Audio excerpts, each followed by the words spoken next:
I stood there in my cap and gown searching the sea of proud families for faces that would never come.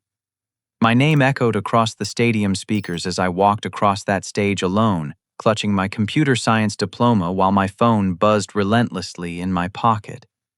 The photos kept coming through our family group chat, my parents Janet and Rick laughing with the neighbors at their Super Bowl party, raising beer bottles and pointing at their massive new television screen.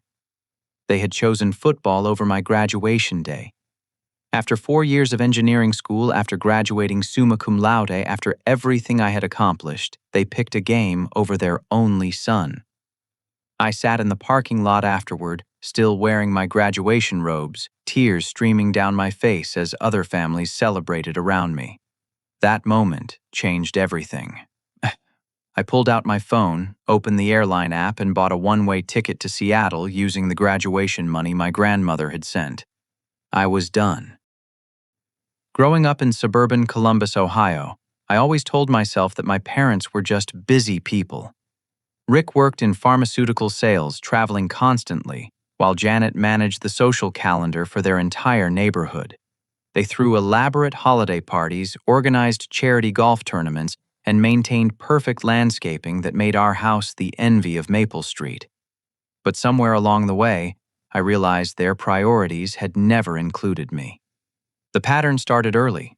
In high school, when I made honor roll 6 semesters straight, they skipped every single award ceremony. Rick had client dinners, Janet had book club meetings, and I sat in the auditorium watching other parents beam with pride while mine stayed home. When I received the Chancellor's Scholarship for Academic Excellence worth $40,000 over 4 years, I rushed home with the letter. I found them planning a neighborhood barbecue spread over dining room tables covered with catering menus and guest lists. "That's wonderful, sweetheart," Janet said without looking up from her clipboard. "We knew you'd figure something out for college." Figure something out, as if my academic achievements were just random luck rather than years of dedication and sacrifice. Sarah, my girlfriend since sophomore year, tried to understand. She came from a family where her parents attended every soccer game, every drama performance, every academic milestone. When I explained how mine operated, she would get this confused expression, like I was describing aliens from another planet. "Maybe they just express love differently," she would say, always trying to find the positive angle. But I knew better. Love was not what drove their choices. Image was everything. Our house showcased the perfect American dream: manicured lawns, luxury cars in the driveway, and entertainment systems that cost more than most people's annual salaries. What it did not showcase was any genuine interest in their son's future. The real betrayal came during my senior year when I discovered the truth about my college fund. I'd always assumed my parents were contributing something toward my education, even though they never discussed finances with me. When I applied for additional financial aid, the forms required disclosure of all family assets. That's when I learned they had liquidated my college savings account 3 years earlier to finance their kitchen renovation and home theater installation. $25,000 that my grandparents had contributed over the years gone, spent on granite countertops and a sound system for their Super Bowl parties. They had never intended to tell me. They figured I would manage somehow, just like they expected me to figure everything else out on my own. The graduation incident became the final confirmation of everything I had suspected, but refused to accept. When I called them that morning, excited about walking across the stage, Janet's response crushed whatever hope I had left. "Oh, honey, we completely forgot. Rick promised the Hendersons we'd host the big game and we already bought all the food. You understand, right? You're so independent anyway." Independent, their code word for emotionally neglected. That night, as I researched technology companies in Seattle, everything became crystal clear. I had spent 22 years trying to earn their attention and approval. I had achieved academic honors, maintained perfect grades, stayed out of trouble, and pursued a practical degree that would guarantee employment. None of it mattered to them. Seattle represented something different. The Pacific Northwest tech industry was booming with startups emerging constantly and established companies expanding rapidly. My computer science degree would open doors that didn't exist in Ohio. More importantly, 2,000 miles would give me the distance I needed to build a life based on my own values rather than their indifference. I spent that entire week after graduation preparing for my escape. I researched apartments, job opportunities, and cost of living estimates. Sarah thought I was being impulsive and dramatic, but she hadn't lived my reality. She couldn't understand what it felt like to be consistently overlooked by the people who were supposed to love you unconditionally. The plane ticket to Seattle cost $647. The symbolism wasn't lost on me. I was using money intended to celebrate my graduation to fund my departure from everything familiar. But sometimes running away is actually running towards something better. Seattle hit me like a revelation. The Space Needle pierced cloudy skies, coffee shops occupied every corner, and the energy of innovation crackled through downtown streets lined with tech company logos. I found a studio apartment in Capitol Hill for $1,800 a month, tiny but clean, with a Murphy bed and a view of the city skyline that made my heart race with possibilities. My savings would last exactly 3 months if I lived carefully. Ramen noodles became my primary food source, supplemented by day-old pastries from the coffee shop downstairs. I walked everywhere to save bus fare, treating each step as an investment in my future independence. The rain didn't bother me. It felt like washing away my old life in Ohio. Job hunting consumed my days. I submitted applications to every technology company within 50 miles, from major corporations like Amazon and Microsoft to small startups operating out of converted warehouses.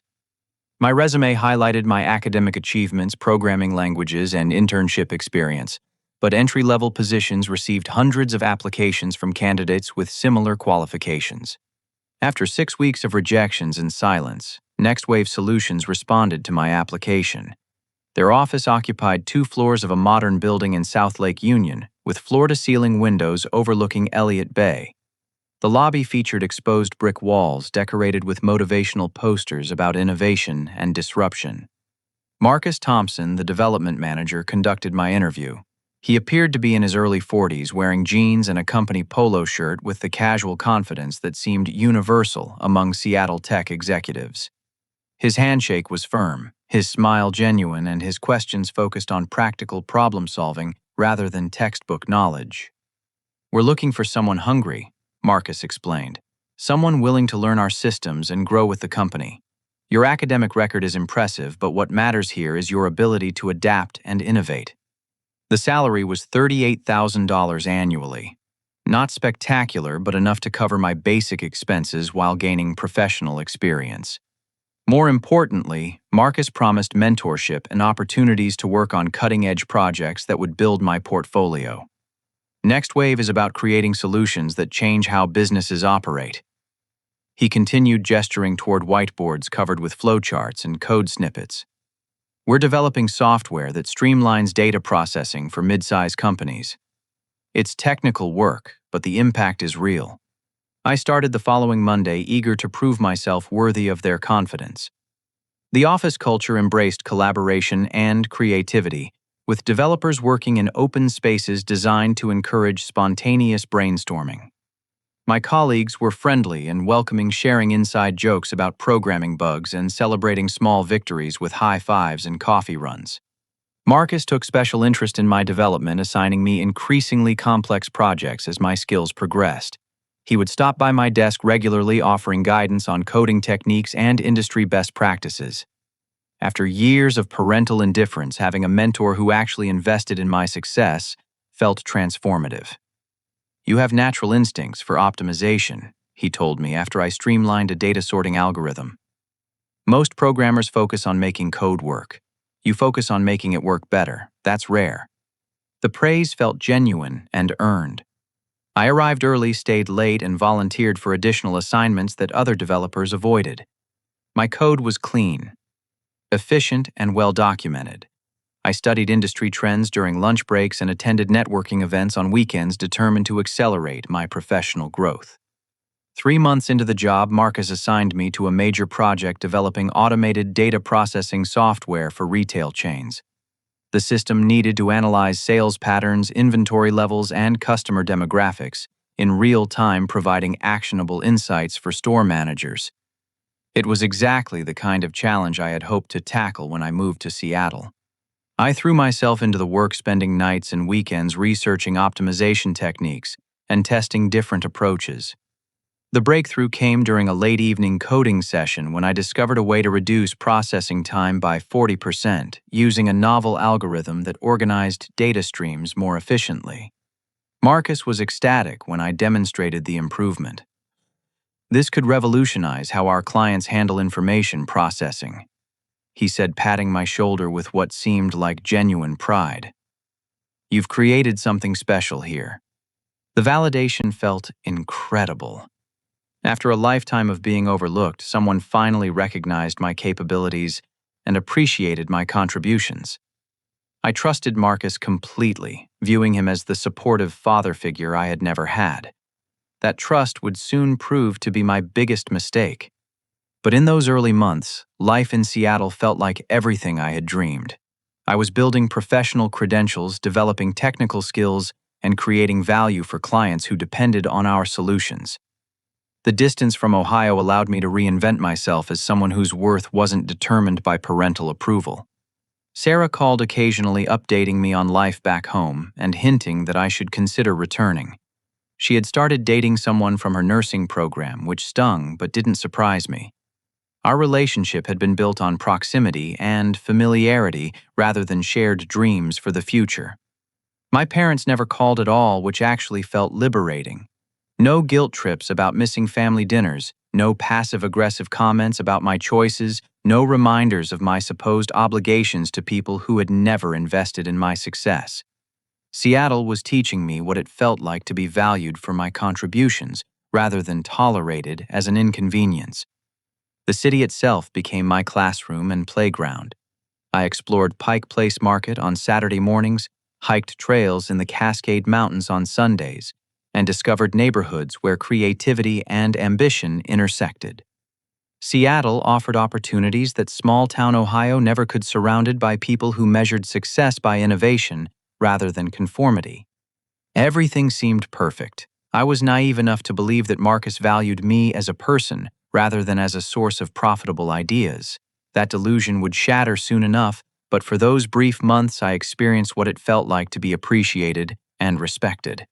The feeling was intoxicating, which made the eventual betrayal even more devastating. 6 months into my Seattle adventure, my phone rang with a number I hadn't seen in weeks.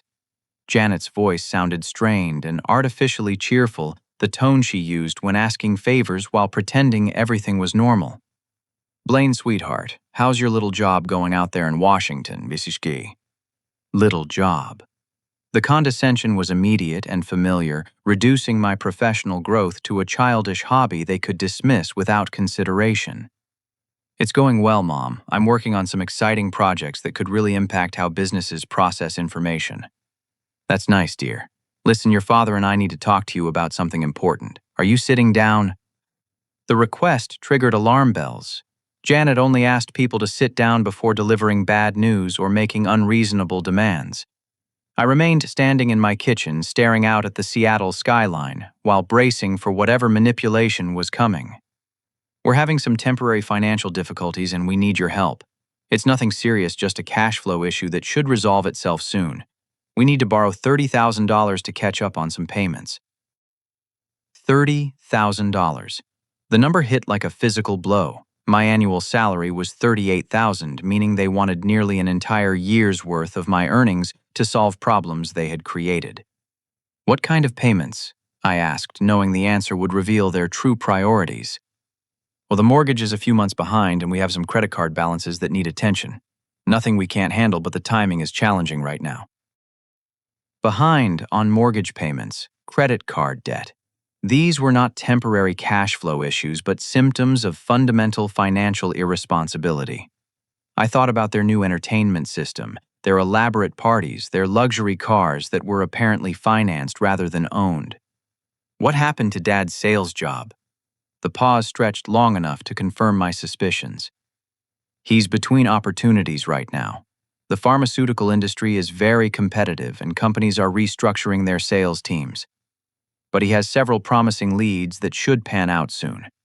Between opportunities, Rick had been fired or laid off probably months ago, and they had been hiding their financial collapse behind social media posts showcasing their supposedly successful lifestyle. The Super Bowl party that had kept them from my graduation was likely financed with credit cards they couldn't afford to pay off. How long has he been unemployed? It's not unemployment, Blaine. It's a career transition. These things take time in his industry. The evasion confirmed everything. Rick had lost his job. They had been living beyond their means for months, and now they expected their son to bail them out of consequences created by their own choices. We raised you to understand family loyalty. Janet continued, her voice shifting toward emotional manipulation. When family needs help, we support each other. That's what real families do. Real families. The irony was staggering. Real families attended their children's graduations. Real families supported their children's dreams rather than dismissing them. Real families didn't liquidate college funds to finance entertainment systems. I don't have $30,000, Mom. I'm an entry-level programmer living in an expensive city. My entire savings account has maybe $4,000. You could get a loan or ask your company for an advance. You're smart with numbers. I'm sure you could figure something out. We always figured things out for you when you needed help. When had they ever figured things out for me? I had earned my own scholarships, found my own job, and moved across the country using my own resources. Their version of support had been providing basic housing and food, while I lived under their roof, which was legal obligation rather than generous assistance.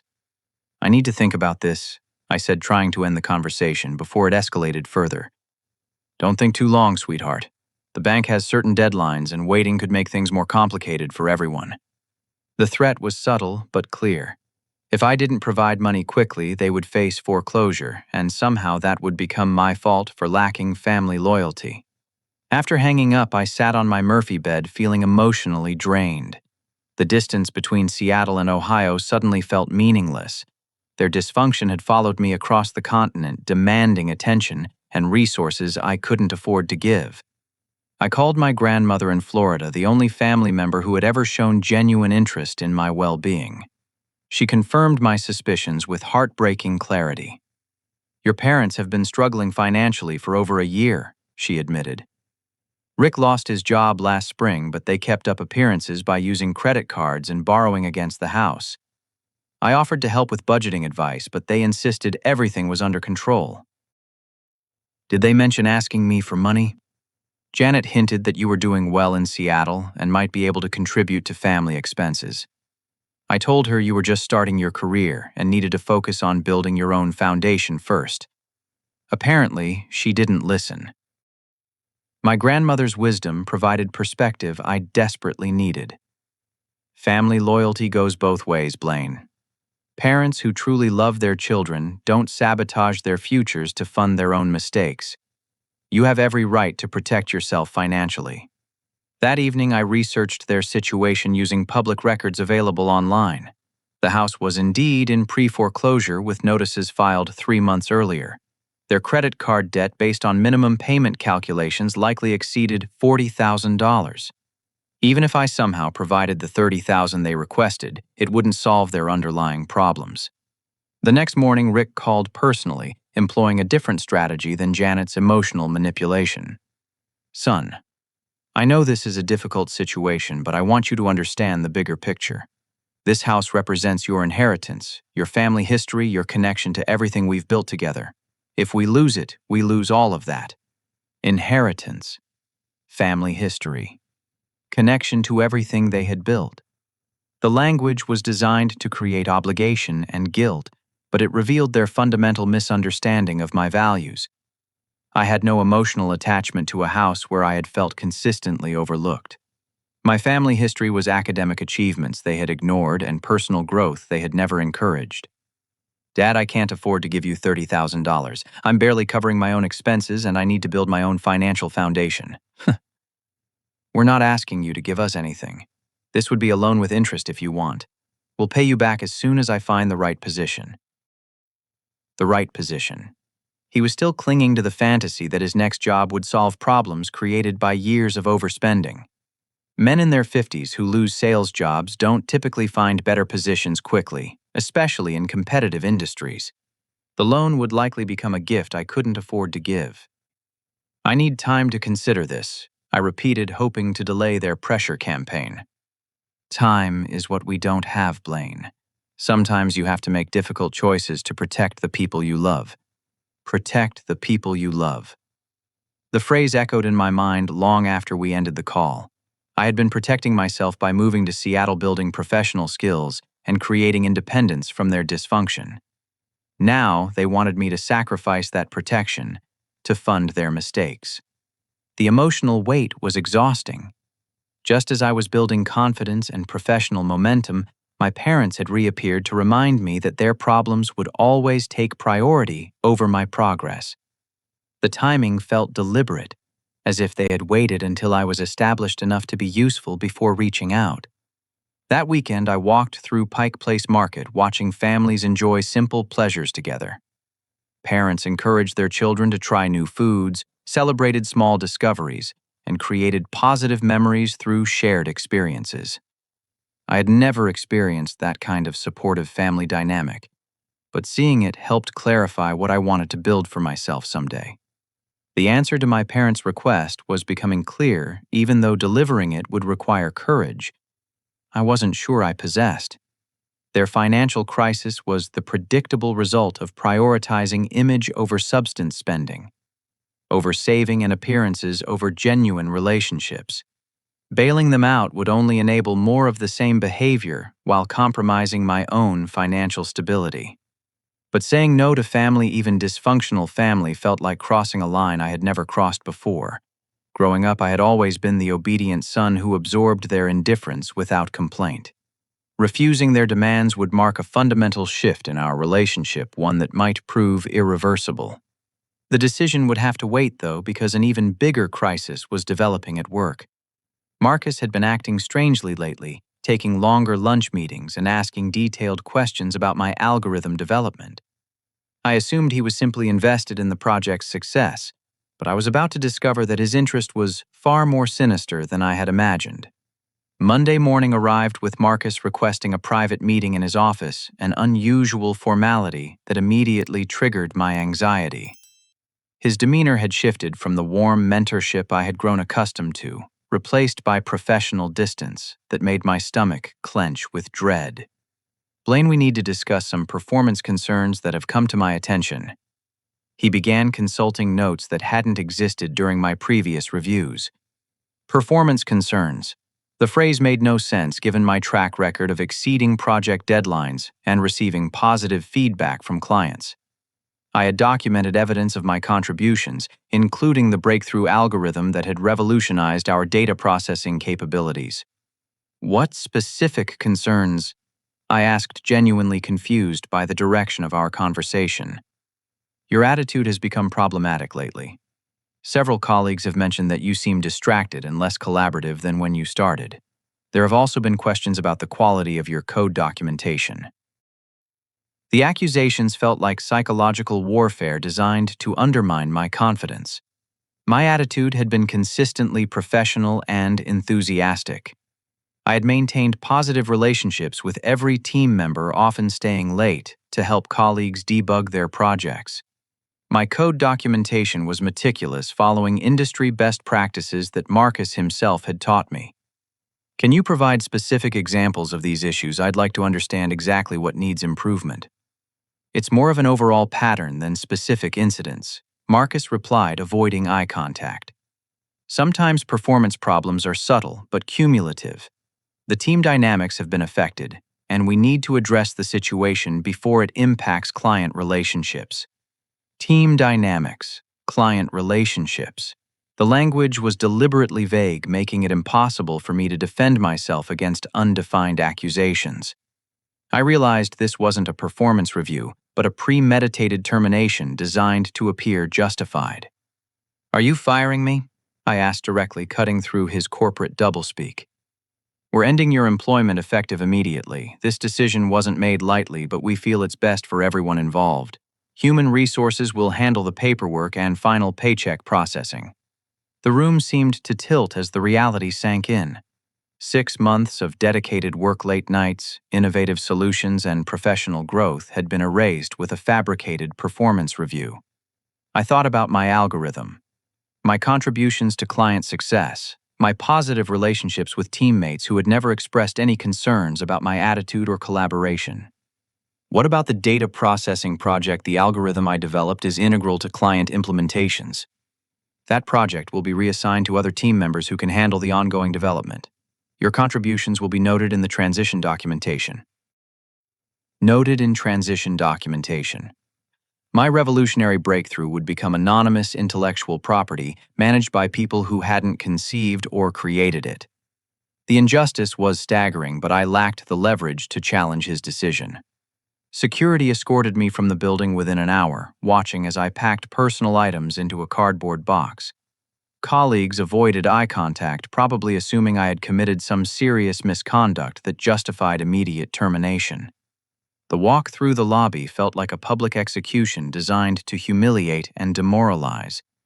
That evening, I discovered the real reason for my firing through a tech industry newsletter that arrived in my email inbox. Next Wave Solutions had announced a major partnership with DataCorp Industries featuring revolutionary data processing software that would transform retail analytics. The article included quotes from Marcus describing the innovative algorithm that made the breakthrough possible. My algorithm. My months of research, late-night debugging sessions, and optimization techniques had become Marcus's intellectual property. The partnership was worth an estimated $2 million in licensing fees with additional revenue from ongoing client implementations. I spent hours researching patent filings and corporate announcements, discovering that Marcus had submitted intellectual property claims for my algorithm 3 weeks earlier. The filing listed him as the primary inventor with Next Wave Solutions, holding exclusive rights to the technology. My name appeared nowhere in the documentation. The betrayal cut deeper than my parents' emotional neglect, because I had trusted Marcus completely.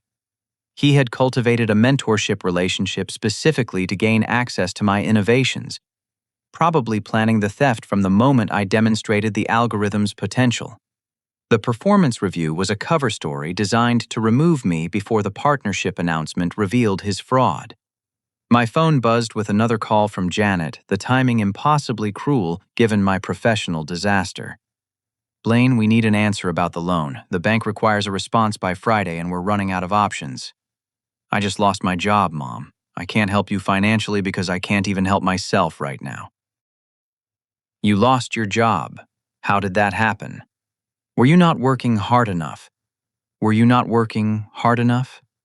Even facing unemployment and financial crisis, her first assumption was that I had failed rather than been victimized. The complete lack of empathy or support confirmed everything I had learned about their priorities. My boss stole my work and fired me to cover up the theft. I'm dealing with a pretty serious situation here. Well, these things happen in the business world. You're young and smart. You'll find something else quickly. But we still need help with the house payments. These things happen in the business world. My professional devastation was dismissed as a minor inconvenience that shouldn't interfere with their financial demands. They showed more concern about missing mortgage payments than about their son's career destruction. I don't have any money to give you. I need to focus on finding new employment and dealing with my own problems. That's very selfish, Blaine.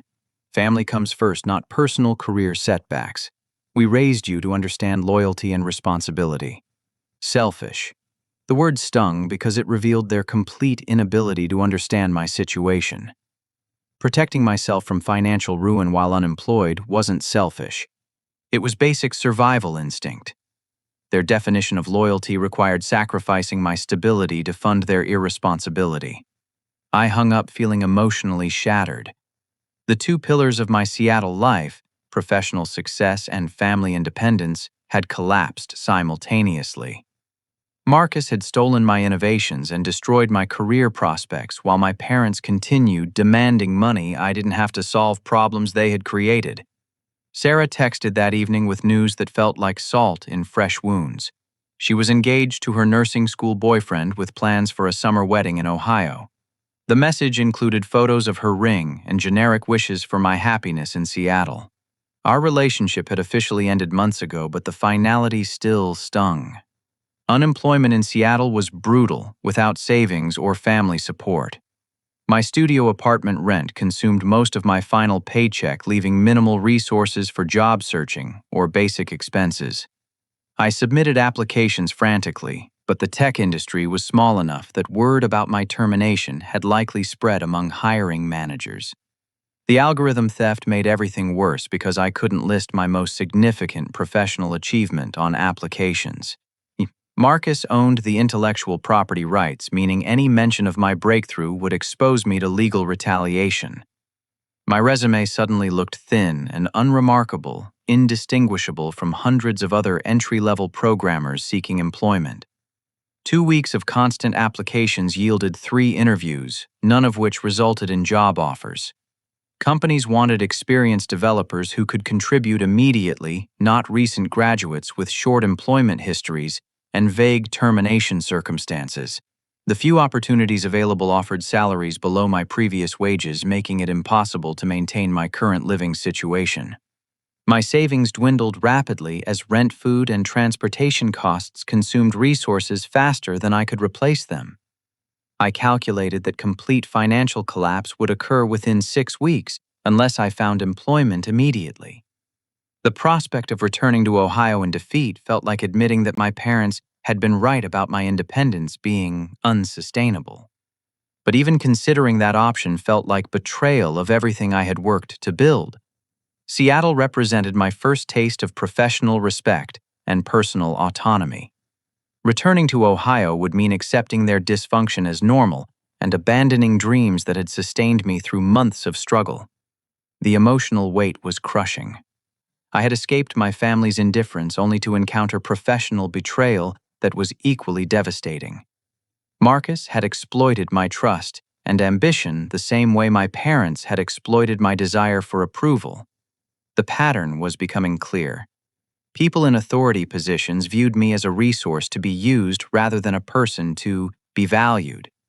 Late at night, staring out at the Seattle skyline that had once symbolized opportunity and freedom, I wondered if moving across the country had been a naive mistake. Maybe small-town Ohio was where I belonged, accepting whatever scraps of employment and family attention were available, rather than pursuing dreams that led to disappointment and betrayal. The darkness felt complete and overwhelming. I had lost my job, my savings, my professional reputation, and any hope of helping my parents, even if I wanted to. The algorithm that should have launched my career had become someone else's ticket to success, while I faced potential homelessness in an expensive city where I had no support system. But somewhere in that darkness, a spark of anger was beginning to grow. I had been passive too long, accepting mistreatment from people who should have valued my contributions. Marcus had stolen my work, but evidence of that theft still existed if I was smart enough to find it. My parents demanded loyalty they had never reciprocated, but I owed them nothing beyond basic human decency. The fight wasn't over yet. I just needed to figure out how to start fighting back. 3 weeks into unemployment, I received an eviction notice taped to my apartment door. 30 days to vacate unless I paid $1,400 in overdue rent plus late fees. My bank account contained exactly $87.34, barely enough for groceries, let alone housing costs in one of America's most expensive cities. The notice felt like a final judgment on my Seattle experiment. I had been naive to think I could build a new life based on professional merit and personal determination. Reality was crushing those dreams, systematically forcing me to confront the possibility of complete failure and humiliating retreat. I spent that night walking through downtown Seattle, passing beneath office buildings where successful professionals worked on projects that mattered. The contrast with my situation was stark and demoralizing. 6 months earlier, I had been one of those professionals contributing to innovative solutions and building valuable skills. Now, I was just another unemployed graduate struggling to survive in an unforgiving economy. The Space Needle stood illuminated against cloudy skies, a symbol of human ambition and achievement that mocked my current circumstances. I had moved to Seattle believing that hard work and intelligence would guarantee success, but I was learning that institutional power and personal connections mattered more than individual merit. My phone buzzed with yet another call from Rick, probably delivering another guilt trip about family loyalty and financial obligations. I almost ignored it, but answering seemed easier than dealing with voicemails that would pile up until I responded. Son, we've been thinking about your situation, and we have a proposition that could help everyone involved. A proposition.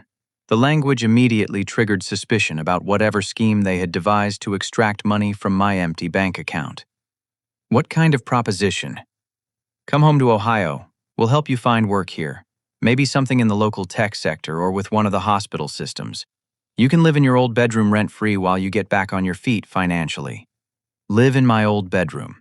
The offer represented complete surrender of everything I had worked to achieve.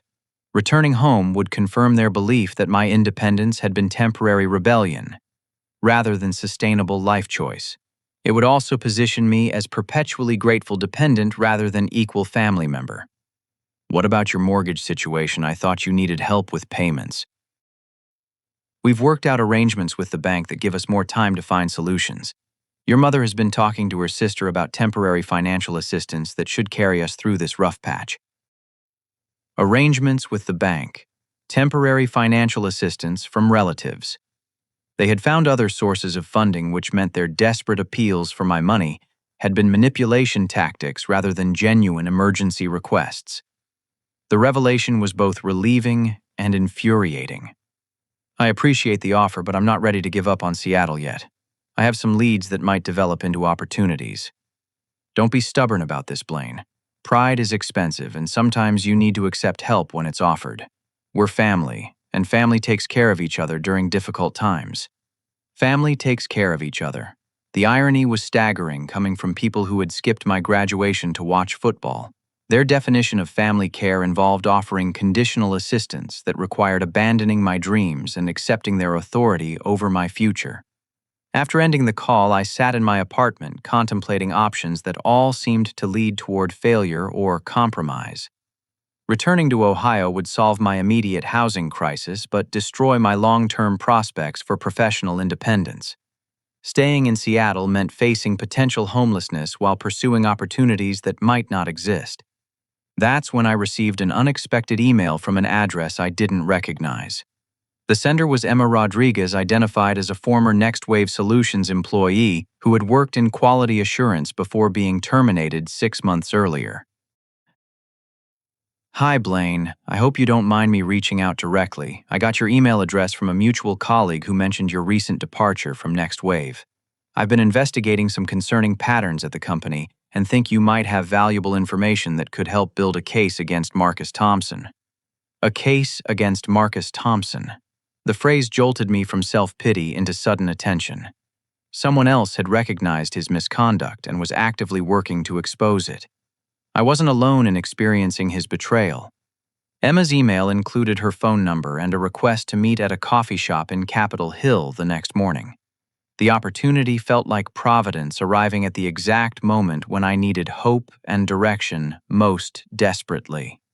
I spent that night researching Emma's background using professional networking sites and public records. She had worked at NextWave for 18 months before being terminated for performance issues that seemed suspiciously similar to the accusations Marcus had leveled against me. Her LinkedIn profile showed extensive experience in software testing and quality assurance, with recommendations from multiple supervisors praising her attention to detail and professional integrity. The coffee shop meeting revealed information that changed everything I thought I knew about my situation. Emma appeared to be in her late 20s with sharp intelligence and organized thinking that suggested she approached problems systematically. She had brought a folder containing documents, emails, and financial records that painted a disturbing picture of Marcus's operation. "You're not his first victim," she explained, spreading papers across our small table. "I've documented at least 12 cases of intellectual property theft over the past 3 years.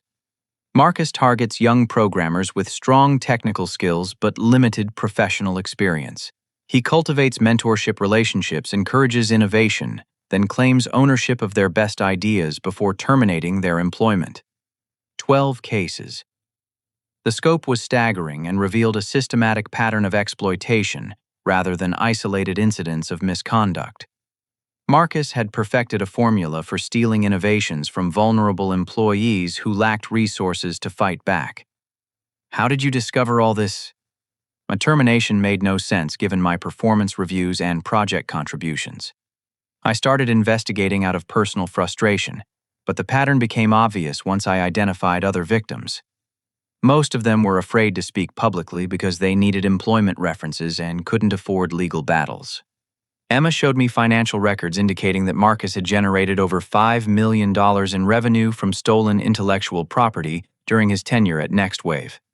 The company leadership was either complicit in his scheme or negligently unaware of how their most profitable innovations were being developed. What about my algorithm? Do you have evidence about that specific theft, Semi? I have email chains where Marcus discusses your work with potential buyers before officially claiming ownership. I also have testimony from colleagues who witnessed him taking credit for innovations he clearly didn't create. The evidence is comprehensive enough to support criminal charges and civil litigation. Criminal charges. Civil litigation. The words carried weight I had never considered when grieving my lost job. Marcus hadn't just violated employment policies. He had committed fraud that could result in serious legal consequences and financial penalties. Why are you doing this? What's your motivation for building a case against him? Justice, Emma replied simply. What Marcus does destroys careers and dreams. Young professionals like us deserve protection from exploitation, and companies like NextWave shouldn't profit from stolen innovations. Someone needs to hold him accountable. She introduced me to David Kim, an attorney who specialized in intellectual property theft and employment law. David had been building a case against Marcus for 8 months, working on contingency basis for victims who couldn't afford upfront legal costs. The case was strong enough to guarantee criminal prosecution and significant financial recovery. The challenge has been finding victims willing to testify publicly, David explained during our meeting at his downtown office. Marcus chooses targets carefully focusing on people who need employment references and fear retaliation. Your algorithm theft is the most egregious example we've documented, which makes your testimony crucial for establishing the pattern. My testimony. The phrase carried both opportunity and responsibility that felt overwhelming. Speaking publicly about Marcus's theft would expose him to consequences he deserved, but it would also require courage I wasn't sure I possessed. Emma and David had assembled evidence that would revolutionize my understanding of what had happened at NextWave. The theft of my algorithm wasn't personal betrayal, but calculated exploitation, designed to generate profit from my innovations. Marcus had played me perfectly, recognizing my need for mentorship and approval, then using those vulnerabilities to steal my work. What would happen to me if we move forward with this case? You'd potentially recover significant financial damages, including lost wages, royalties from your stolen algorithm, and punitive penalties for the fraud. More importantly, you'd help prevent other young professionals from experiencing similar exploitation. Financial recovery. The prospect of justice and compensation felt surreal after weeks of unemployment and desperation. My algorithm had been worth millions to NextWave. Recovering even a fraction of that value would solve my immediate financial crisis and provide resources for rebuilding my career. But the decision would require confronting Marcus directly and publicly, accepting the risks that came with challenging someone who had institutional power and legal resources. The safe choice was walking away, finding other employment, and treating the experience as an expensive lesson about workplace dynamics. The bold choice was fighting back. That evening, I sat in my nearly empty apartment, staring at the eviction notice while contemplating Emma's offer to join their case against Marcus. The decision would determine whether I spent the rest of my career accepting mistreatment from authority figures or learning to demand the respect my contributions deserved. Seattle's skyline glittered outside my window, still symbolizing opportunity despite everything I had experienced. The city had taught me about professional possibilities I had never imagined, but it had also shown me how quickly those possibilities could be stolen by people who viewed others as resources to be exploited. The choice was becoming clear. I had spent too many years accepting mistreatment from people who should have valued my contributions. Marcus had stolen my work, but evidence existed to prove his fraud and recover damages. Emma and David were offering me the chance to fight back rather than retreat in defeat. For the first time in weeks, hope began replacing despair. Justice was possible if I had the courage to pursue it. The next morning, I called Emma with my decision. I want to join the case against Marcus. Whatever it takes to expose what he's been doing and help other programmers avoid the same exploitation. Her relief was audible through the phone. You're making the right choice, Blaine. David has been waiting for someone with your level of evidence and willingness to testify. Your algorithm theft is the centerpiece that makes the entire case compelling. Within days, our legal team had assembled a comprehensive strategy that combined criminal complaints with civil litigation and public exposure.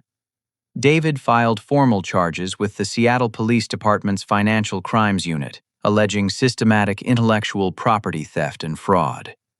The evidence was overwhelming enough to guarantee investigation and prosecution.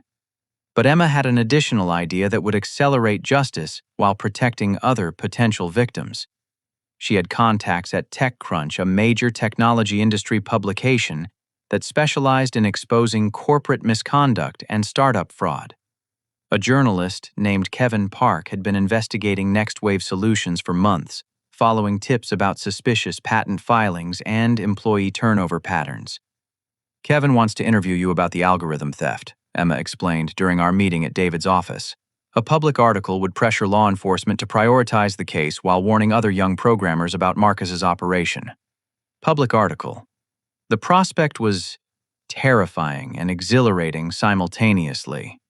My story would be documented for thousands of industry professionals to read, potentially damaging my reputation if people questioned my credibility or motivations. But it would also expose Marcus's fraud to the scrutiny it deserved. Kevin Park turned out to be a meticulous investigator who had already documented much of Marcus's misconduct through financial records and employee interviews. My testimony provided the missing pieces that connected his theft pattern to specific victims and stolen innovations. Your algorithm case is particularly compelling because we can trace the direct financial benefit that NextWave received from your stolen work, Kevin explained. The $2 million partnership with DataCorp Industries was announced 3 weeks after Marcus filed patent claims for technology he didn't create. The timeline proves deliberate fraud rather than misunderstanding or coincidence. The interview process was intensive and emotionally draining. Kevin asked detailed questions about my relationship with Marcus, the development of my algorithm, and the circumstances surrounding my termination. He verified every claim with documentation, emails, and testimony from colleagues who had witnessed the theft. But the most powerful moment came when Kevin showed me internal NextWave emails that Emma had obtained through discovery proceedings. Marcus had literally described his strategy for stealing innovations from young programmers in communications with company executives. Blaine Thompson has developed some interesting optimization techniques that could be valuable for client applications. I'm working closely with him to understand the technical implementation and explore potential patent opportunities for the company. Patent opportunities for the company. Marcus had been planning to steal my work from the moment I demonstrated its potential, using our mentorship relationship as cover for systematic exploitation. The emails provided undeniable evidence of premeditated fraud. Kevin's article titled, "The Silicon Valley Parasite: How One Manager Stole Millions in Intellectual Property from Young Programmers," was published on a Tuesday morning and went viral within hours. The piece detailed Marcus's systematic theft operation, featured my algorithm case prominently, and included testimony from 8 other victims who had found courage to speak publicly. The response was immediate and overwhelming. Tech industry professionals shared the article across social media platforms, expressing outrage about the exploitation and supporting victims who had come forward. Several major companies issued statements about strengthening intellectual property protections for young employees. But the most unexpected response came from Patricia Wells, CEO of TechCore Industries. the company that had unknowingly purchased my stolen algorithm through their partnership with NextWave Solutions. Her assistant called David's office requesting an immediate meeting to discuss correcting an unfortunate situation involving fraudulent intellectual property claims. TechCore Industries occupied 40 floors of a downtown Seattle skyscraper, with views of Elliott Bay that showcased the city's technology dominance.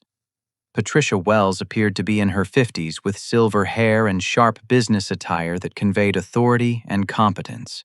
Her office featured awards for innovation and leadership alongside photos with prominent technology executives. Mr. Thompson, I want to begin by apologizing for my company's inadvertent involvement in the theft of your intellectual property, she said directly, without corporate doublespeak or legal evasions.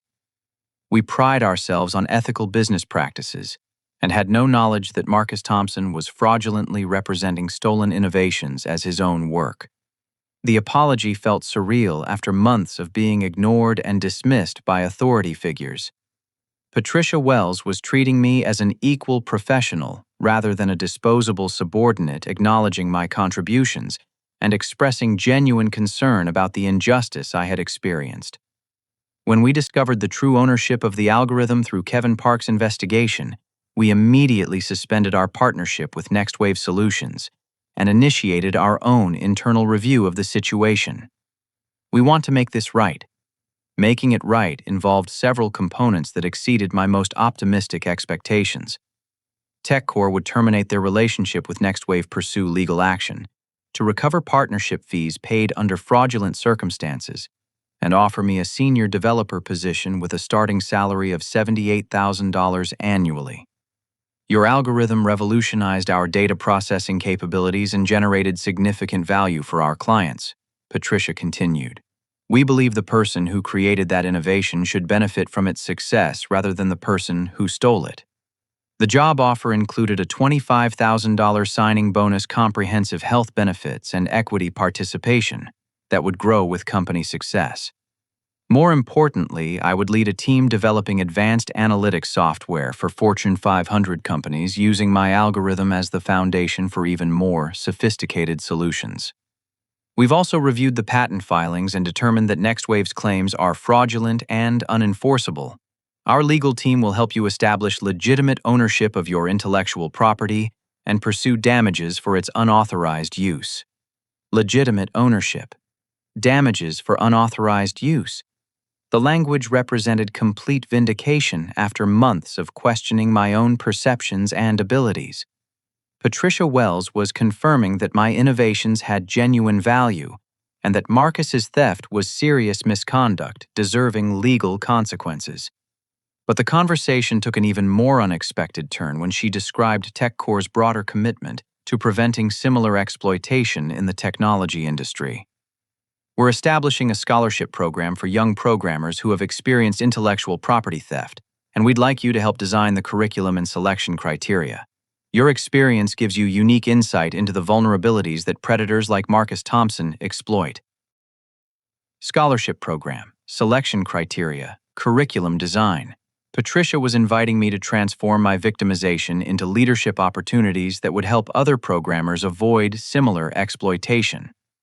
The prospect of mentoring young professionals ethically, in contrast to Marcus's manipulation, felt like purposeful redemption. The meeting concluded with Patricia personally walking me through TechCore's development labs, introducing me to team members who would become my colleagues and collaborators. The contrast with NextWave's toxic environment was immediately obvious. People seemed genuinely enthusiastic about their work, supportive of each other's contributions, and focused on innovation rather than exploitation. That evening, I called Emma to share the incredible developments with TechCore Industries. Her excitement matched my own, but she also provided updates about our legal case against Marcus that were equally satisfying. The criminal investigation is moving quickly now that Kevin's article brought public attention to the fraud. Marcus has been suspended from NextWave pending the outcome, and several other companies are reviewing their partnerships with him. David thinks we'll see criminal charges filed within the month. Criminal charges. The prospect of Marcus facing legal consequences for his systematic theft felt like justice finally arriving after months of powerlessness and frustration. The case was strong enough to guarantee prosecution and significant penalties.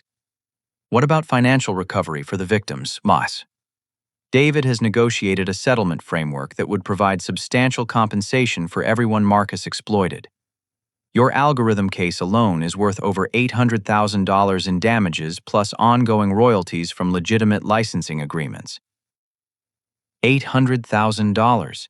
The number represented more money than I had ever imagined possessing, certainly enough to establish financial security and independence that no employer could threaten.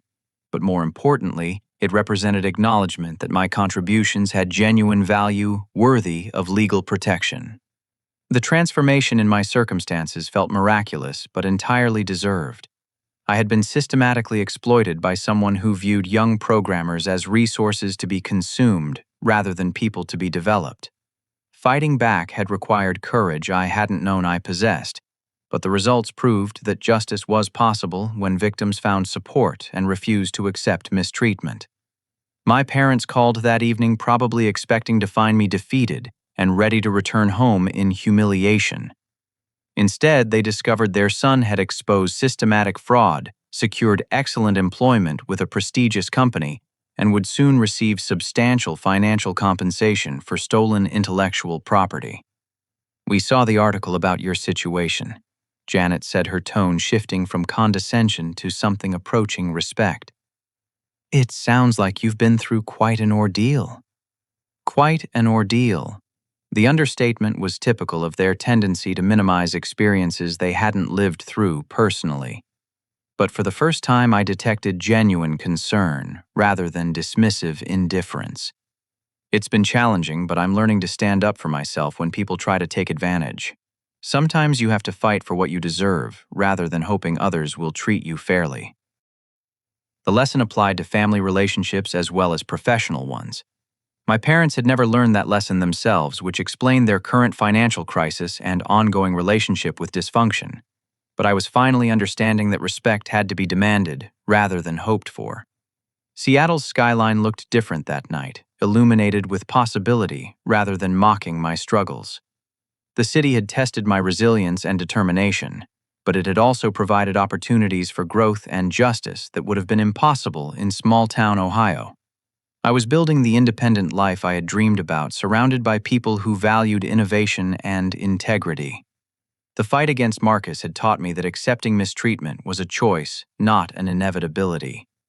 People in authority positions only had the power I allowed them to have over my future. When I demanded respect for my contributions and fought back against exploitation, justice became possible. That lesson would prove crucial for the final confrontation with my parents' dysfunction. 6 months later, I stood in the courthouse lobby watching Marcus Thompson being led away in handcuffs after receiving a 5-year prison sentence for fraud and intellectual property theft. The judge had been particularly harsh in her sentencing, noting that Marcus's systematic exploitation of young professionals represented a betrayal of the mentorship relationship that damages the entire technology industry. David Kim had delivered a masterful prosecution case that documented over $6 million in stolen intellectual property across Marcus's 3-year operation at Next Wave Solutions. The evidence was so comprehensive that Marcus's defense team ultimately recommended accepting a plea agreement rather than risking even harsher penalties at trial. But the criminal conviction was only part of the justice we achieved.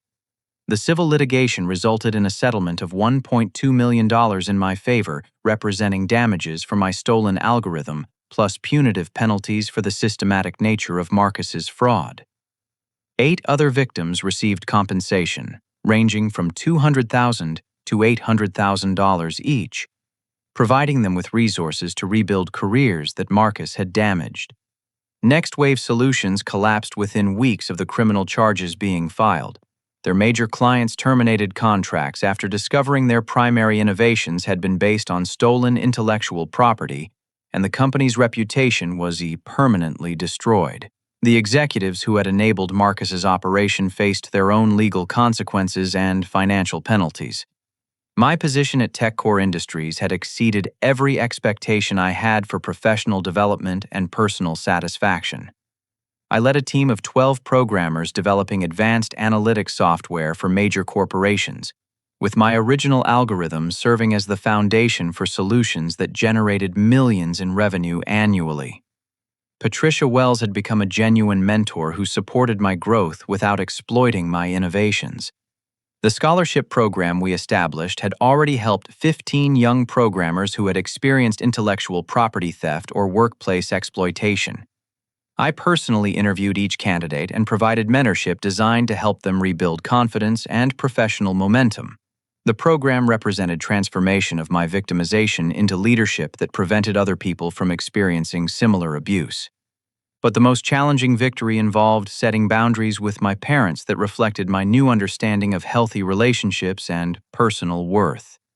They had continued calling periodically with various financial requests and guilt-based manipulation tactics, apparently unaware that my circumstances had fundamentally changed. The final confrontation came when Rick called requesting money for a business investment opportunity that would solve their financial problems permanently. He had discovered my settlement and new salary through small-town gossip networks, and they assumed my success meant automatic obligation to fund their lifestyle. Son, we found a way to get back on our feet financially, but we need an initial investment of $50,000 to secure the opportunity. It's a franchise restaurant that practically guarantees profit within the first year. Franchise restaurant. Guaranteed profit. The language revealed they had learned nothing from their previous financial mistakes and were still chasing get-rich-quick schemes rather than addressing their fundamental spending problems. Dad, I'm not giving you $50,000 for any investment opportunity. I've learned that enabling irresponsible financial behavior doesn't help anyone involved. This isn't enabling, it's families supporting each other during transitions. We supported you when you needed help, and now you can return the favor. When did you support me? The challenge came out more forcefully than I had intended, but the question needed to be answered honestly, rather than ignored diplomatically. When exactly did you support me in any meaningful way? You missed my graduation for a football party. You liquidated my college fund without telling me. You dismissed my professional achievements and demanded money when I was unemployed. What support are you referring to, you?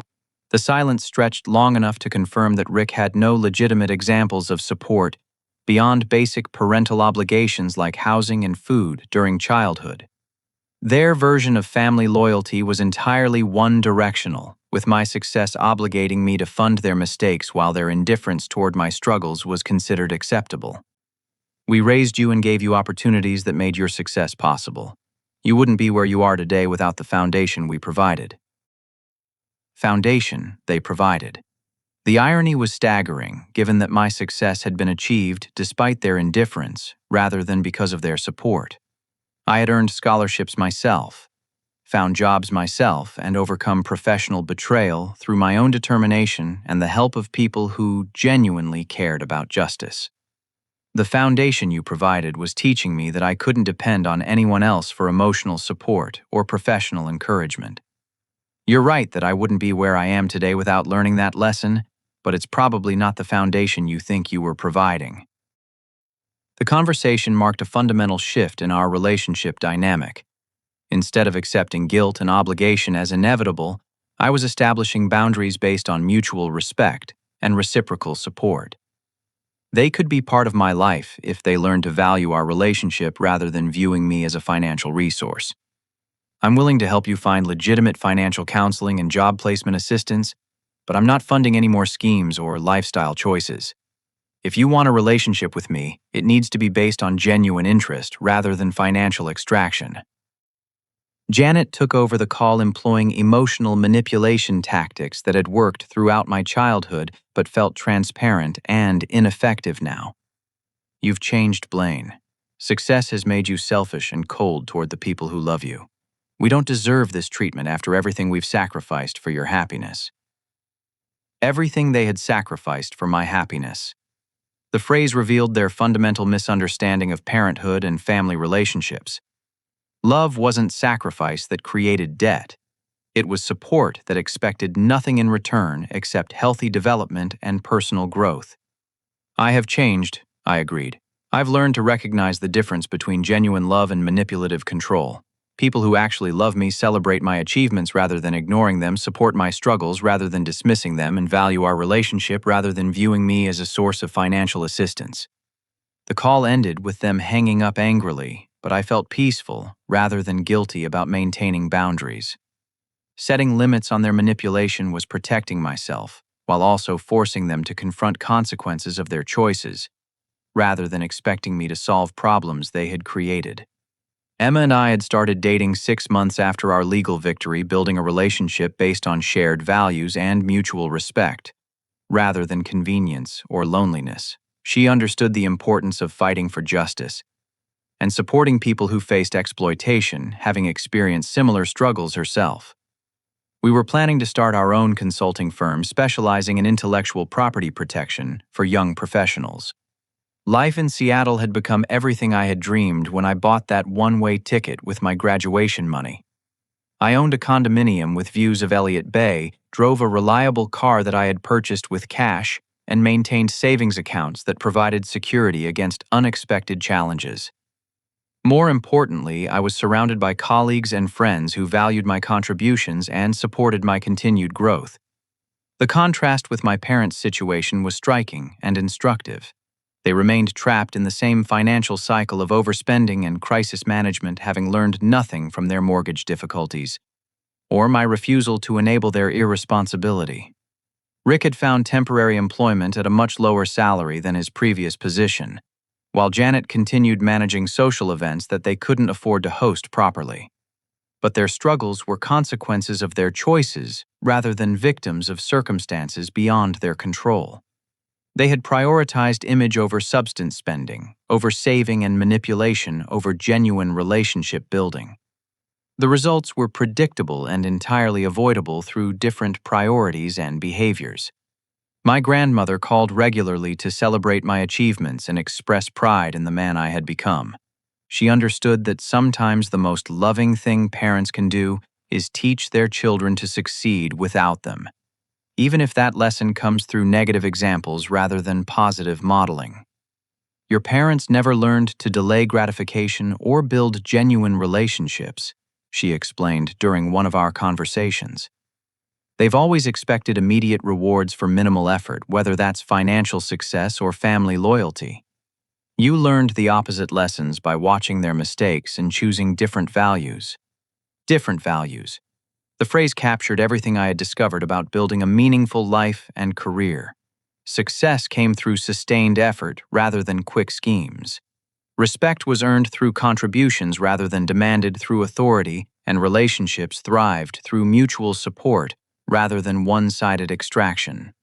I was invited back to my alma mater to give the keynote speech at the following year's graduation ceremony, addressing students who were beginning their own journeys toward independence and professional development. The irony of speaking at graduation after my parents had skipped mine was profound and healing. Standing at the podium where I had once walked alone, I looked out at hundreds of graduates surrounded by families who had prioritized this moment above all other obligations. The contrast with my own experience was sharp, but it no longer carried pain or resentment. Some of you are fortunate to have families who celebrate your achievements and support your dreams unconditionally, I began. Others may discover that your success creates tension with people who prefer you to remain dependent and limited. Both experiences teach valuable lessons about building the life you want, rather than the life others expect from you. The speech continued with practical advice about recognizing workplace exploitation, building professional networks based on mutual respect, and maintaining personal integrity, even when authority figures demand compromise. I shared my own story about Marcus's theft and recovery, emphasizing that justice was possible when victims found courage to fight back, rather than accepting mistreatment as inevitable. But the most important message was about defining family and love based on actions rather than biology or obligation. True family consists of people who celebrate your victories, support your struggles, and value your well-being above their own convenience. Sometimes you inherit that family through birth, and sometimes you build it through choices. Either way, you deserve relationships that encourage your growth rather than limiting your potential. The audience response was enthusiastic and emotional, with several students approaching afterward to share their own stories about family dysfunction and professional challenges. Many thanked me for permission to prioritize their own development over others' expectations, a lesson I wished someone had taught me years earlier. The graduation speech became a turning point in my public speaking career and advocacy for young professionals facing workplace exploitation. I was invited to conferences and universities across the country, sharing strategies for recognizing and combating intellectual property theft while building healthy professional relationships. But the deepest satisfaction came from individual success stories of people I had mentored through our scholarship program and consulting firm. Young programmers who had experienced theft or manipulation were learning to demand respect for their contributions and fight back against exploitation rather than accepting mistreatment as the price of employment. My parents eventually made tentative efforts to rebuild our relationship on healthier terms, though the process was slow and required consistent boundary enforcement. They began acknowledging my achievements rather than dismissing them, and occasionally asked about my work and goals rather than immediately requesting financial assistance. The transformation wasn't complete or guaranteed, but it represented progress toward genuine relationship rather than manipulative extraction. They were learning that my love and respect had to be earned through consistent support rather than demanded through guilt and obligation. Seattle had become my true home, surrounded by mountains and water that symbolized both challenge and possibility. The city had tested my resilience and determination, but it had also provided opportunities for growth and justice that would have been impossible anywhere else. I was building the independent life I had always dreamed about based on values I had chosen rather than inherited. The one-way ticket I had purchased while crying in that graduation parking lot had been the best investment I ever made. It represented faith in my own potential, even when the people closest to me had failed to recognize or support it. Sometimes the greatest gift parents can give their children is teaching them to build a life without dependence on others' approval or assistance. The lesson applied far beyond family relationships. Professional success required the same independence and self-advocacy that personal growth demanded. People in authority positions only had the power you allowed them to have over your future, and justice became possible when you found the courage to fight for what you deserved, rather than accepting what others were willing to give.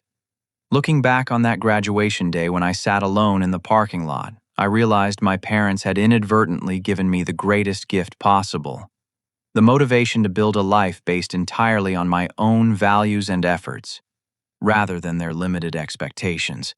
Their absence had forced me to become fully present in my own life, creating achievements they could never take credit for or diminish through indifference. The pain of walking across that stage alone had been real and deep, but it had also been the first step toward building relationships and success that no one could steal or ignore.